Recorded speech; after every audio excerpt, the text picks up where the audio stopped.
Well, welcome to Guardians of the Cyber Realm, Episode 2, Safeguarding Your Digital Universe. Greetings, Cyber Guardians, and welcome back to the realm where cybersecurity reigns supreme. I'm thrilled to extend a warm welcome to all of you joining us today for the second episode of our webinar series, Guardians of the Cyber Realm. I'm Brent Meacham, and I'm honored to be your guide once again as we embark on a journey into the heart of cybersecurity excellence. In this episode, we're diving deep into the arsenal of essential cybersecurity tools that every organization needs to defend against the ever-evolving threats lurking in the digital landscape. Joining us today are our esteemed experts who are at the forefront of safeguarding digital domains, our very own VCIO, Fred Bowerfield, along with our esteemed partners from Arctic Wolf and Keeper. Together, we're here to help equip you with the knowledge and tools necessary to fortify your defenses and protect those digital assets. Fred Bowerfield, our seasoned VCIO, brings a wealth of experience and insight into the strategic aspects of cybersecurity. With his guidance, we'll explore the importance of implementing robust security measures and the critical role that tools play in safeguarding your organization's infrastructure. Additionally, we're privileged to have representatives from Arctic Wolf and Keeper, leading providers of cybersecurity solutions. They'll be sharing their expertise on cutting-edge technologies, best practices for threat detection, incident response, and password management. So throughout this webinar, we'll unravel the mysteries surrounding essential cybersecurity tools, empowering you to make informed decisions that strengthen your organization's security posture and resilience against cybersecurity threats. So gather your digital armor and sharpen your cyber swords as we delve into the realm of cybersecurity tools, guided by our expert panel of guardians. Fred? All righty. Let's kind of go through our agenda here for today. First, we're going to go through and review from our last cybersecurity webinar we had, just some of the framework for cybersecurity set up by NIST. We'll go over kind of what NIST is and what they're all about. And then we'll go into some of the advanced tools for success, such as XDR, password managers, and cybersecurity education. So NIST is National Institute of Standards and Technology. It's been around since about 1901, and it's a part of the U.S. Department of Commerce. It was renamed the National Institute of Standards and Technology in 1988 to bring that technology side in as well. They set thousands of standards in the U.S. in such areas as biotechnology, energy, measurement, manufacturing, and information and cybersecurity. There's 6 main pillars for a successful cybersecurity program. Number one, which is new in 2003, this has been added. Cybersecurity is a major source, enterprise risk, and a consideration for all senior leadership. In the past and up until just recently, cybersecurity has usually been put up to either your managed service provider, such as us, or maybe the CIO or the lead IT guy that you have in your organization. Wasn't really that big of a consideration for the upper level management, but now it's become so important, and exploits have become so prevalent, and it affects the company-wide that all the C-levels really need to be educated, understand what cybersecurity is about, understand the risks that are out there, the exploits that are going on any given time, to make sure that you're set up for success to be able to block these and then handle them as they come in. The second part of the 6 main pillars is identify, understanding how to manage cybersecurity risks to the systems, assets, data, and other sources. Third, something we're going to talk about today, how to protect tools and processes that could be put in place to ensure your business continuity. Number 4 is detect, how to identify a cybersecurity event, which again is going to be part of today. Another one, part of the day as well, respond, what actions to take once a cybersecurity event is discovered. And then number 6, how to recover, what services should focus on resilience, and the steps to take to reestablish normalcy. Some of the common cybersecurity challenges that most companies have today, risk awareness, just really understanding what's out there. that most companies really don't have a threat response plan. Do you have anything written out? Is there a plan when something does happen? Untrained employees, are you training your employees how to recognize phishing emails if your computer gets infected, if something's going wrong, not only to recognize these items, but when something does go wrong, who do you contact? What's the process that happens after that? Ransomware vulnerabilities, understanding how ransomware can get into your systems, what it does, how to protect yourself against them. It's a very prevalent thing today. No security strategy. What is your written security plan? Do you have cyber insurance? If it is in place, can you check all the boxes, all the things that they're going to ask? Another one too, a big one is new industry regulations. Not only from the industry, but now the federal and state governments are getting involved and putting laws in place, depending on your industry, of things you need to do and how you need to safeguard your data. Also, uncontrolled user access. Uh, how how are you protecting all your passwords? How are you protecting access to your email? Also very important. And then a lot of companies really just don't have a disaster recovery plan set in place. What happens if you do get hacked? What happens if ransomware does hit you? How does that affect you? And how do you how do you plan against that? So what we're going to do is we're going to talk about some of the tools and processes today to help you boost your cybersecurity. One thing you need to do, and this is something we brought up in the last one, is to layer your security. First, protection and detection of all endpoint devices. Do you have good resilient passwords? Do you have things that are protecting your endpoints at all times? Full XDR service to scan interior and exterior threats. Is everybody watching out for everything that can happen at this time? And are you fully protected? And can you recognize when something does happen? Multi-factor authentication for outside network and email access. On your VPN, when you VPN in, is there multi-factor authentication set up? Same thing with your email. If you're not sitting on your domain and you're accessing your email from a outside point, are you watching out? Is that protected through two-factor authentication? Also, firewall subscriptions, are they up to date? Do you have MFA in every place that you can? And do you have a good password manager so you got strong, good passwords? Are you training your staff? These are all big important things, as well as backing up your data. And are you testing your backups as well? Very important as part of your security. So right now, what we're going to do, we're going to talk a little bit about one of our new partners that we have, Arctic Wolf, and their mission to end cybersecurity. So right now, I want to introduce Kyle. How you doing, Kyle? Good. How are you doing, Fred?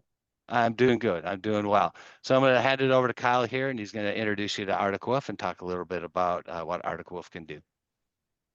Yeah, so truly excited to talk to you guys today about how we partnered really with the allied business teams in terms of bringing our technology, our leadership, and our security operations center truly to the forefront of your business and your customer base. So with that, we've been in business for just over 10 years now, covering 4,600 customers across the globe. So we do offer 5 global data centers. We have security operations centers that exist here within the US, Canada, as well as Europe.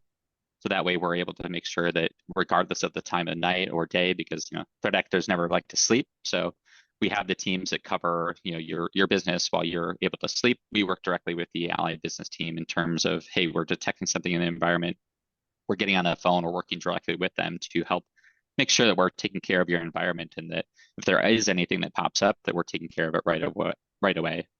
The other kind of cool or interesting piece of as part of we've grown through the last 10 years is that we're actually now ingesting 5.1 trillion events per week. So if you think about that in terms of a daily basis, there's roughly 300 billion emails sent through across the world at any point in time. So we're actually, in terms of a daily basis, we're actually ingesting just over 700 billion events of technology and telemetry across, like I said, all of our customer base. We're continually learning. We're pulling in all of that data to make sure that there are no visibility gaps. It doesn't matter what technology you're using and what services you guys are using.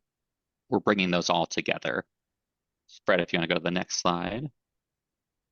So really, if you're thinking about where does Arctic Wolf and at the Allied business team sit, or where do we work together? So the Allied team is really going to be helping out in that lower left space, so covering your basic items, your perimeter items. what type of managed services are you doing? Are they, managing your networks, your firewalls? And as technology has evolved, as as your budgets have grown, as technology has advanced, we're getting more into that defense in depth stage. So the next gen, AV providers like CrowdStrike, SentinelOne, Defender for Endpoint, the Allied business team is helping roll those out to you. But that's all great when you have all these different tools. But if the tools don't talk to each other, how are you ever going to know, hey, my endpoint, tool detected something, but we had no idea that it was, actually, came across the network from an entirely different device. So where Arctic Wolf comes into play with the team is that we're pulling in all that telemetry data, we're pulling in the network data so that as we see something on the endpoint, we're able to take a look at it, verify that it is indeed a true threat, cross-correlate to also determine, hey, what's the entire surface? Kind of going into that cybersecurity framework of we're helping you identify, we're also helping you protect, but we also want to make sure that we respond and recover in a strong or timely fashion. So that's really where we work hand in hand with the Allied business team to elevate your customers or your company as well to that overall business resilience stage, so that you can sleep safer at night.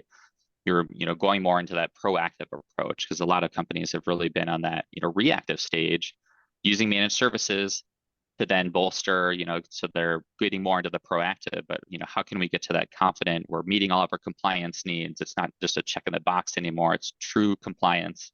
It's making sure that we're able to get insurance, because as the markets evolved, insurance is going to be becoming more stringent based on new requirements for MFA and other technologies to be in place. But how can you really leverage the Arctic Wolf team as well as the Allied team to make sure that you're able to be insured in the event that there is an incident? But not only are you able to be insured, you're able to potentially get a discount in terms of, hey, you're working with a leader in the cybersecurity space.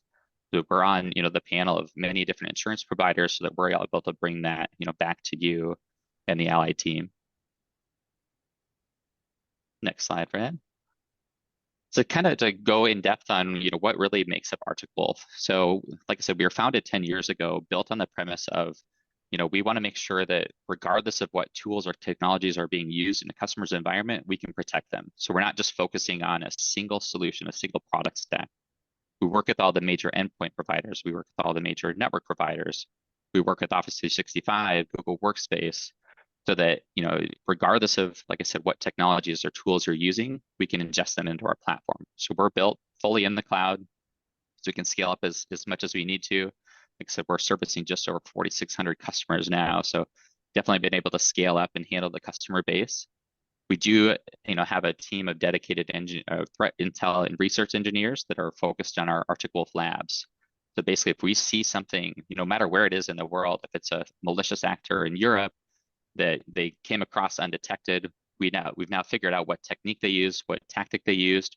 We build that into our platform to then spread it across to the rest of our customer base. So that way, you're not only getting, the telemetry and the advancements there, you're getting the effect of that 4,600 different customers and all the different telemetry sources that we're pulling in. And really, as part of that, we work directly with the Allied teams in terms of our concierge delivery approach. So we dedicate a team over to Fred and his team. That way they can pick the phone. They have known people that they can talk to, they can work through incidents with. And to cover really the three core solutions is, like I said, we started in the security operations space as a managed detection and response provider. So that true 24/7, we're helping you identify, protect, detect, respond, as well as recover in the event that we do, to detect something within the environment. As we've evolved, we've added on our managed risk offering. So moving more into the proactive space. So we do external, internal, as well as host-based scanning. So that way, with a hybrid workforce, if a user's traveling across, the US or traveling for vacation, we're still maintaining that risk footprint. So that way, we're not just relying on a sensor at the main company location. We're truly getting that full risk footprint of what does the entire environment look like. We then work through that list with the Allied business team. So we help prioritize, we focus on exactly what are the high criticality items that we need to help ensure or build that security posture. Because we really want to get you into a stage of being on that proactive side. So that way, the news that you're seeing when you wake up in the morning is something that you've already patched. The Allied team's patched it for you. They've taken care of the configuration change because you're in that ever evolving security posture landscape. and then to cover the the human element. So it's kind of Fred alluded to on the common cybersecurity issues. A lot of that comes down to the users. So we offer a user awareness training program that covers 2 to 3 monthly touch points going over a learning simulation, a quiz, or a phishing simulation. And then in the event that there are compliance needs, we can offer compliance trainings for PCI, HIPAA, FERPA, kind of you name it, we have it covered there. So those kind of cover the three typical, services or solutions that we're working with the Allied team. But you might be asking yourself, hey, what happens if I don't have any of those solutions? Well, great. We still have a way to bring you on board. So we do offer a full incident response team covering everything from business restoration to ransomware negotiation, digital forensics. We work directly with the insurance companies to make sure that we provide that full report of, hey, here's exactly what happened. But not only while we're doing that forensics, we're also looking at, hey, we want to get the company moving and back up as fast as possible. So that's where we really rely on our partnership with the Allied team of, they have a group of dedicated backup and recovery experts. So they can kind of work on those in tandem with our teams doing the forensics and that ransomware negotiation if it comes to that. Well, that was awesome, Kyle. Thanks for all that. Absolutely. One thing, Kyle, I hear a lot of things in the marketplace talking about EDR and XDR, where EDR is basically your endpoint. You just put in detection software on the endpoints itself, but it's not really covering everything that can be watched and measured. And any exploits that can be coming in from other different vectors, as you were saying. Like a full XDR service scans both the interior and exterior for threats, such as like Arctic Wolf. We have a piece on there that will actually watch your Microsoft 365. If somebody's logging in and it thinks it's not you, it detects it, sends it to a team. The team looks at it. If they know that somebody was compromised, they automatically put a ticket on our board, shut that service down, let us know that something's going on so we can address it right away. So that email monitoring is another piece that you just don't see on that EDR piece. The log and monitoring, the alerting, the exterior scanning that Arctic Wolf can do. And then the remediation that they assist us with. Kyle has mentioned the concierge team. So they work hand in hand with our engineers to go over what happened, where it happened, what device it is, so we can get things taken care of right away. Anything you can add to that there, Kyle? Yeah, it's truly a full, MDR situation. So we're going a step and above that XDR approach when working with the Allied team. So we're covering the full gamut of, making sure that we're not just looking at the endpoints, we're not just looking at the network, we're pulling all of that together in a true approach. Awesome. Hey, just do a little question and answer with Kyle right now. I'll kind of start off. What type of cybersecurity attacks that Arctic Wolf will protect us against? We kind of went through some of the items, but anything off the top of your head, Kyle, that has been out there lately that you guys have been catching? Yeah, we're definitely seeing a lot of business email compromise coming up. So again, that Microsoft 365 integration is definitely a key component. Otherwise, your standard ransomware or data exfiltration, we're seeing still a lot of activity there with a lot of ransomware groups, kind of coming to the forefront depending on the industry. Yeah, definitely. We see a lot of that on our side, and I think the last cybersecurity webinar, that is the biggest thing that is happening, and the biggest monetary loss right now is business email compromise. So yeah, that is something definitely we need to watch for. If anybody has any questions, feel free to put them in the chat. Brett, did you have any questions at this time? Nope, we're pretty quiet right now. Thank you, but I'll be monitoring the chat and Okay. letting you know. Sure. Yeah. If anything else comes up, please let us know. Okay. We're going to move on now to our next tool that we could use, which is going to be the strong use of passwords and a password manager. Right now, passwords are always been a big thing as far as strength. How many characters? When should you reset it?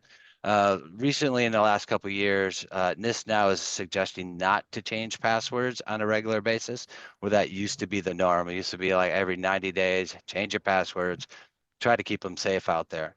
Well, now with tools where we can search the dark web, we can recognize if a password's been hacked and if it's out there for sale. we can find that out. We can then get notified and then change them passwords. So we can do some exterior scanning that'll alert us on those things. So now they're recommending that you have passwords at least 12 characters long, that they're complex. They're phrases with capitals and characters mixed, which are easier to remember. It's very tough to remember just a mixture of letters, capitals, numbers, dollar signs, percentage signs, whatever it is, as opposed to a phrase, which might be cloth, notebook, safeware, and then some numbers and characters after it. A lot longer, a lot harder to hack. And we'll get into that on the next slide. But also unique passwords. Never use that same word password twice. I know most of us are probably all guilty of this because it's just you get one good strong password and you just use it everywhere. But try not to do that, and we'll show you a tool that'll help you do that as well. When you go to change, you shouldn't have, like I said, you shouldn't have to change passwords as long as they're long and complex enough, and you do those exterior scans to see if it's been compromised at any given time. So the best practice nowadays is use a password manager. It can assign the long, complex passwords, remember them for you, track them for you, and put them in place when need be. As far as how long and how safe is your passwords and how long do they need to be, here's a little chart. It's pretty much all over the internet. I've seen this in different ways laid out. But I mean, even if you have a 7-character password and it's all just letters, either in uppercase or lowercase, still extremely easy for a program to hack. As you can see, as the longer it gets and the more variations of letters, numbers, symbols, uppercase and lowercase, you can see how much longer it would take a program to hack those types of things. So right now I'm going to introduce Tim. Tim is from Keeper. He's going to go through and talk about Keeper as a password vault. Go ahead, Tim, take it away, and I'll leave it up to you. Yeah, thanks for having me, Fred, Brent, and appreciate the ability to share a little bit more about our company and solution. We were founded back in 2011.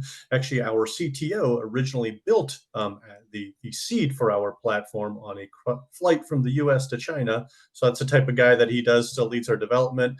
Didn't have something that he needed, so decided to build it. And one of the things that we have focused on is starting as a consumer-facing company is offering more enterprise-level solutions. So we think that that foundation of a consumer-facing company allows you to fit into individual use cases, but we also now offer enterprise-level password management, secrets management, and even privileged access management. And as our platform has expanded, we now hold several patents around identity access management, password security, 2FA, dark web, and even SSO integrations.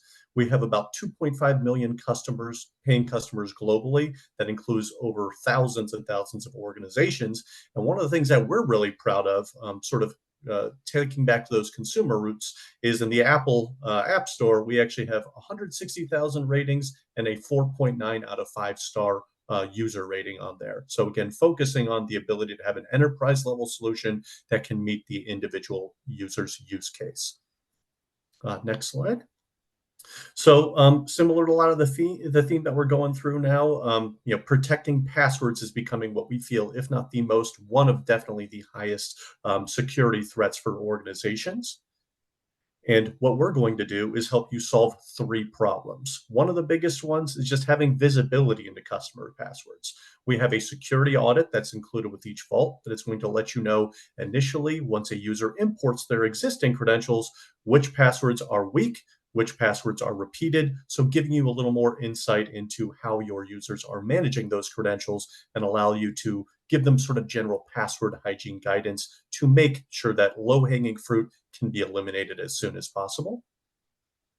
Second problem, protecting every user regardless of where they're accessing their information. So Keeper does allow you to sign into as many devices as you'd like. You would have to approve each of those devices before you can sign in, but that can allow for uniformity across, hey, I'm working from home, I'm working remotely, I don't carry a sticky note around me with my passwords on there, or maybe have them in an unsecured Excel spreadsheet that I have shared on like a Google Drive or something along those lines. They can log into Keeper on as many devices as they need and have access to that information whenever needed, because we do also have an offline mode, since information is going to be both decrypted and encrypted locally on that device. Even if you don't have internet, you can still access your information credentials whenever needed. And then the third problem, that security adoption paradox. This goes back to our roots as a consumer-facing company, where we have organizational level controls to sort of enforce policies around how users have to interact with the Keeper platform, but we want to make sure we have multiple different ways for those users to deploy our solution, whether it be utilizing our desktop application, our mobile application, or more commonly, our web vault that is going to integrate with our browser extension, allowing people to mimic that sort of automated native browser password manager flow that many people are familiar with. Will help you get your credentials in your vault. You navigate to a login page, and then Keeper can do the rest. So how does it work? I mentioned briefly one of the biggest things for our enterprise level solution is the ability to set role-based access controls. So if you're going to be using Keeper at our organization, maybe something like 12 character passwords, that is our minimum requirement, but maybe you'd like it to be 16 or 20 characters. Complete customization over that and many other features, like enforcing 2FA. But these are also things, since they are dynamic policies, it's something where you can roll out Keeper with sort of a base level of controls for your users. And then as cybersecurity threats become more and more common, you can adjust specific policies to make sure you're enforcing, say, hey, 2FA is something that we had you set up initially. We required it just once a month. Now, here's the latest ransomware attack that happened because 2FA wasn't being enforced. So we're making the recommendation to do that every single login moving forward. So complete control over how your users interact with the platform and the ability to raise that standard as more and more threats become apparent. Our browser extension, as I mentioned, is probably our most commonly utilized integration for the typical end user. So if somebody's never utilized password management before, or they are familiar with that native browser password manager flow, you can focus on getting their information, so the existing passwords they already have within their vault. And then from there, if they have a password for a website, they navigate to a login page, Keeper is going to automatically say, hey, let us input that for you. You miss any credentials when you first log in, we also have the browser extension that can capture, hey, we noticed that you don't have a record for this in your vault. Why don't we go ahead and create a record as you're logging in?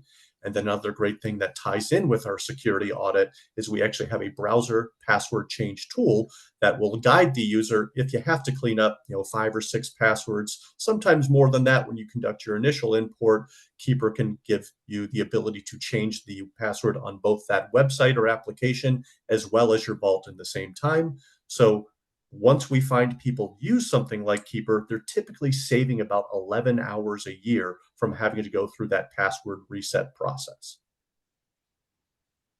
And then last but not least, another great way, since we know more and more tools and credentials are coming up, you can actually build Keeper into your SSO flow, allowing people when the first time they log into their workstation in the morning, hey, I automatically have access to my Keeper vault as well.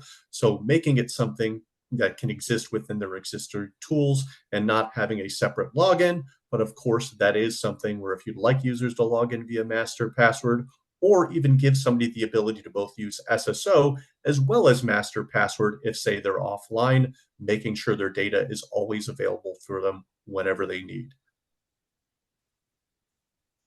And then last but not least, as 2FA becomes something that we more and more recommend, we know commonly with the amount of credentials that people manage, estimates are anywhere from 100 to 200 credentials the average employee has day to day for their job.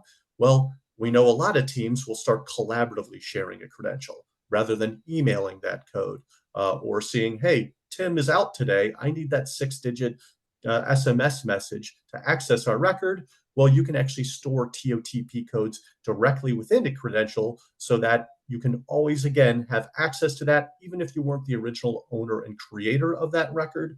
And another great thing about just records in general, you also have the ability, if I say create a record, to determine what access does a user have with this record if I do share it to them in their vault.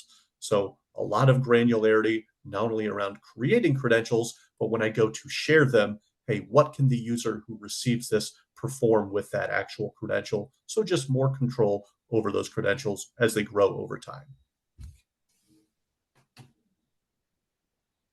All right, Tim, thank you very much. A great presentation. It's been a great addition here at Ally Business Solutions. We've rolled it out to all our employees. It's working great. I love using it. One thing I did like about it is when we rolled it out to us, it also gave us private accounts that we could use at our home that come with it. If I ever leave the company, that piece can travel with me, and I can have my own keeper account, which has been pretty neat as well. Anything you want to add at the end here, Tim? Yeah, no, Fred, thank you for bringing it up, because that's definitely something, not only that having that sort of business and work separate can be great for just sort of general password policies, that is also something where we've seen has helped drive adoption. And even though people typically think of Keeper for credential password management as they get more comfortable at work, as well as utilizing their personal account, we call it a vault for a reason, because you can store secure attachments in there.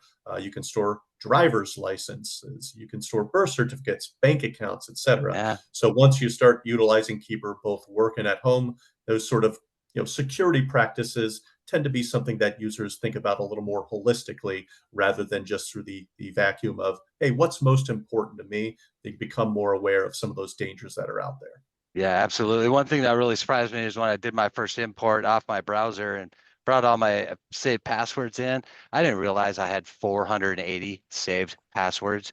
I mean, some of these are things that I hadn't, sites I hadn't used in probably 8 years that were still stored in my Google browser, that I needed to eliminate and kind of clean things up. So yeah, it's been a great help for me. Thank you, Tim. Thank you. You bet. Yeah. Last thing I wanted to kind of talk about is, this is something that we've been using here for over a year now, and educating our staff and doing some cybersecurity training. So you need to train your people what to look for. Be very wary of, as we're talking about, business email compromise. Basically, what happens there is someone gets access to, say, the CEO's email. CEO don't realize it. That person starts sending out emails under the CEO's name from their actual account. If they're in the account for a while, they can recognize who's in charge of the money, what invoices are getting paid, and they can ask to have those invoice and those payments redirected to a different place. They'll change the mailbox rules, so if a CFO replies back, or it'll actually go into trash, so the CEO would never realize any of this is going on. So if somebody asks you to go ahead and change the place where money's getting wired to, make sure you get on the phone and actually verbally verify that that's actually what should be happening.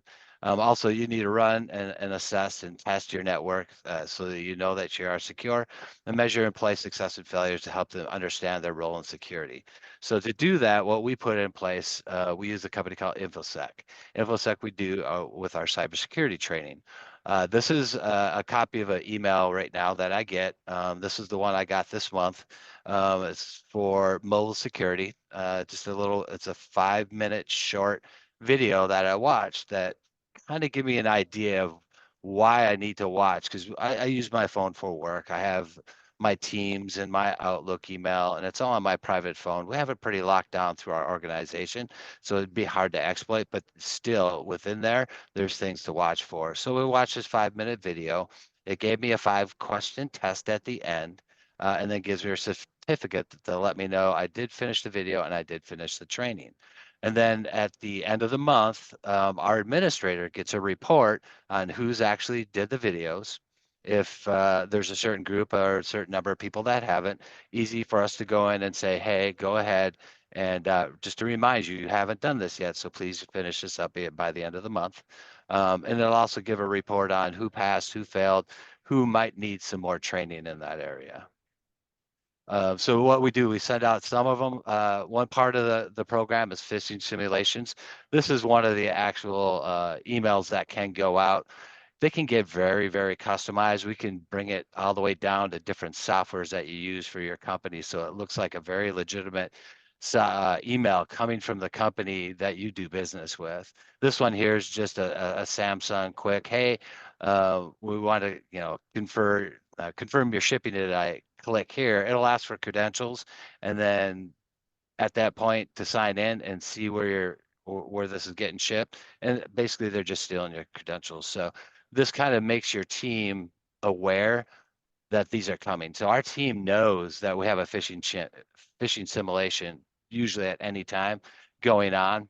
So they know that they're watching out, but it also keeps them diligent on making sure that any email that comes in might be an exploit, to make sure that they're watching. This is another one that we get from time to time as part of the program. And it's a Microsoft. You see down on the bottom left, it's got the Microsoft stamp, the privacy statement, like you usually see in a Microsoft phishing type of email or email itself. This one here is an email that we have gotten, oh my gosh, hundreds of times through all our employees throughout the past year. And it's basically telling you that your password is expiring. You could tell that it's a phishing email, one, because it's asking you for, it's creating a sense of urgency. It expires on today, Thursday, this day, and it'll be set up to match your actual date. And it's that you have to change this now or you're going to be locked out. Phishing emails usually have that component of urgency, that they want you to act quickly without having to, or without asking basically anybody if this is legitimate or not. So just keep an eye out for this one. But those phishing simulations keep you very diligent and watching out for this. So this is something that we offer our clients. If you have any questions or anything about it, or want to know some more about it, please feel free to reach out to your account manager. Our two account managers, that's myself. Here's my contact information and my email. Also, we have Mike Novotny. This is his cell number and his email as well. And that's all we have for today, Brent. We went over a lot of different things. If anybody has some questions, anything about this, please reach back out to me and I'll be more than happy to help. Back to you, Brent. Thanks, Fred. I'm going to go ahead and share some results from our poll. Not too many people participated, but it's good to see these answers. Yeah, the number one actual answer was phishing. It is the number one exploit that people are getting nowadays. Employee mistakes is right on its heels, though. So very good answers. All right. Well, thanks, everyone. I hope you got your 30 minutes of information and can better guard your digital cyber realm. I'm Brent Meacham, and have a great day. Thank you. Thanks, everybody. Thanks, everybody. Thank you.